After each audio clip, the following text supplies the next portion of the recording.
Assalamualaikum warahmatullahi wabarakatuh. Perkenalkan, nama saya Suci Permata, NPM 1950217, dari kelas A, demi memenuhi tugas media dan sumber pembelajaran ekonomi. Di sini saya akan memaparkan materi tentang bab 1. Pertama, itu ada pengertian media pembelajaran dan pengertian sumber belajar. Menurut Arif Sadiman tahun 2008, media pembelajaran adalah segala sesuatu yang dapat digunakan untuk menyalurkan pesan dari pengirim ke penerima pesan. Sedangkan menurut Munadi tahun 2008 mendefinisikan bahwa media pembelajaran adalah sebagai segala sesuatu yang dapat menyampaikan dan menyalurkan pesan dari sumber secara terencana sehingga tercipta lingkungan belajar yang kondusif, di mana penerimanya dapat melakukan proses belajar secara efektif dan efisien. Nah, jadi kesimpulannya menurut pendapat saya, media pembelajaran adalah bentuk saluran yang digunakan untuk menyalurkan sebuah pesan atau informasi atau bahan pelajaran kepada penerima pesan atau pembelajar atau kepada peserta didik.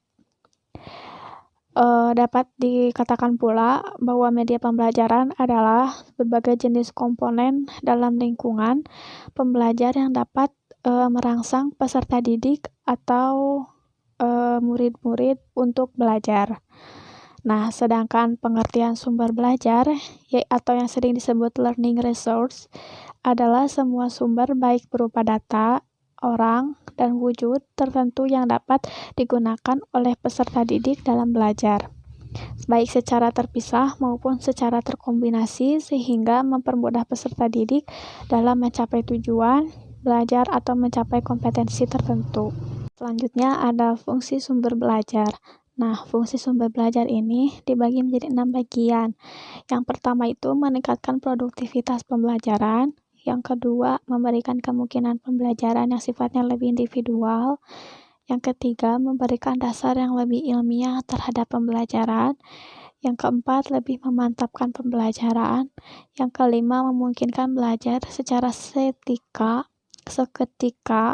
Yang keenam, memungkinkan penyajian pembelajaran yang lebih luas dengan menyajikan informasi yang mampu menembus batas geografis. Jenis sumber belajar ada 2. Nah, yang pertama itu sumber belajar yang dirancang atau learning resource by design, yakni sumber belajar yang secara khusus dirancang atau dikembangkan sebagai komponen sistem instruksional untuk memberikan fasilitas belajar yang terarah dan bersifat formal. Lalu yang kedua, sumber belajar yang dimanfaatkan atau learning resource by utilization, yaitu sumber belajar yang tidak didesain khusus untuk keperluan pembelajaran dan keberadaannya pun dapat ditemukan, diterapkannya, dan dimanfaatkannya untuk keperluan belajar. Kriteria memilih sumber belajar. Nah, ada beberapa kriteria untuk memilih sumber belajar. Yang pertama itu secara ekonomis. Nah, ekonomis di sini tidak harus terpatok pada harga yang mahal. Yang kedua, lebih praktis. Tidak memerlukan pengelolaan yang rumit, sulit, dan langka. Yang ketiga, mudah, dekat, dan tersedia di lingkungan sekitar kita. Lalu yang keempat, lebih fleksibel.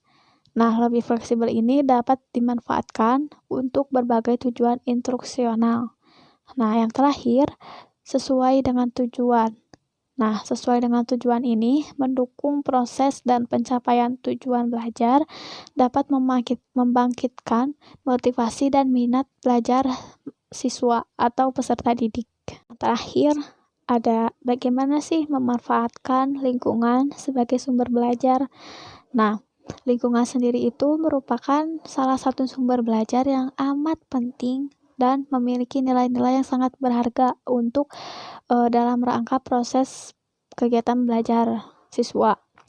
Nah, lingkungan dapat memperkaya bahan dan kegiatan belajar. Nah, lingkungan sendiri itu dapat dimanfaatkan dan dibagi menjadi 2. Yang pertama, lingkungan sosial dan lingkungan fisik. atau lingkungan alam.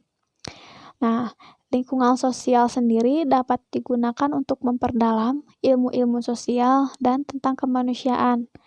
Nah, sedangkan lingkungan alam dapat digunakan untuk mempelajari tentang gejala-gejala alam dan dapat menumbuhkan rasa kesadaran terhadap peserta didik akan cinta alam dan partisipasi dalam memelihara dan melestarikan alam itu sendiri. Mungkin cukup sekian pemaparan materi dari saya mengenai bab 1, media pembelajaran dan sumber belajar. Apabila ada kesalahan kata, mohon dimaafkan. Wabillahi taufiq wal hidayah. Wassalamualaikum warahmatullahi wabarakatuh.